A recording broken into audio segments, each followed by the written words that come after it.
Hi friends, నమస్తే. Welcome back to our channel. ఈరోజు మన వీడియోలో పల్లెటూరులో మటన్ పొయ్యి పైన ఏ విధంగా చేస్తారన్నది ఒకసారి చూసేయండి. 5 కేజీల మటన్ని ఈ విధంగా చాలా సింపుల్గా చాలా టేస్టీగా చేయవచ్చు. అది పొయ్యి పైన చేయడం వల్ల చాలా టేస్టీగా కుదిరింది.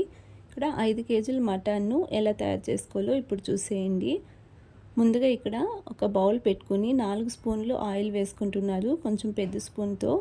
తర్వాత ఆయిల్ హీట్ అయిన తర్వాత ఇందులోనే కట్ చేసి శుభ్రం చేసుకున్న మటన్ వేసుకోవాలి. మటన్ని 2-3 సార్లు శుభ్రంగా కడిగి వేసుకోవాలి. తర్వాత ఒక 10 మినిట్స్ పాటు ఆయిల్లో బాగా మిక్స్ చేసుకుంటూ ఉడికించుకోవాలి.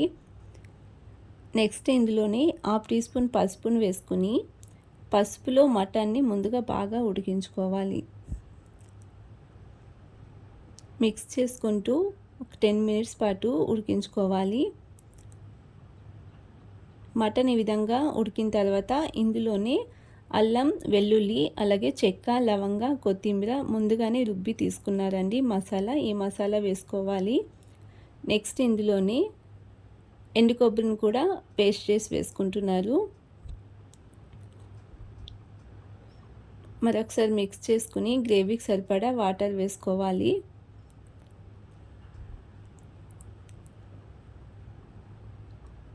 2 లీటర్ వాటర్ వేసుకున్నారు. ఇది పొయ్యి పైన ఉడికించుకోవడం వలన కొంచెం టైం పడుతుందండి. అలాగే టేస్ట్ అయితే చాలా బాగుంటుంది.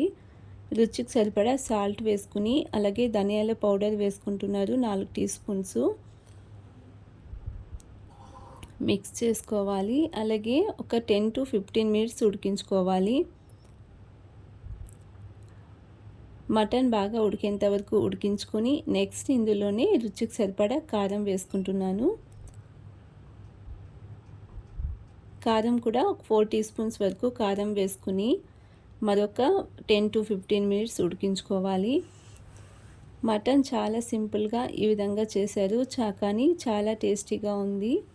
ఇలా మసాలాలన్నీ యాడ్ చేసుకుని ఒక 10 to 15 మినిట్స్ ఉడికించుకుంటే మటన్ రెడీ అయినట్టేనండి.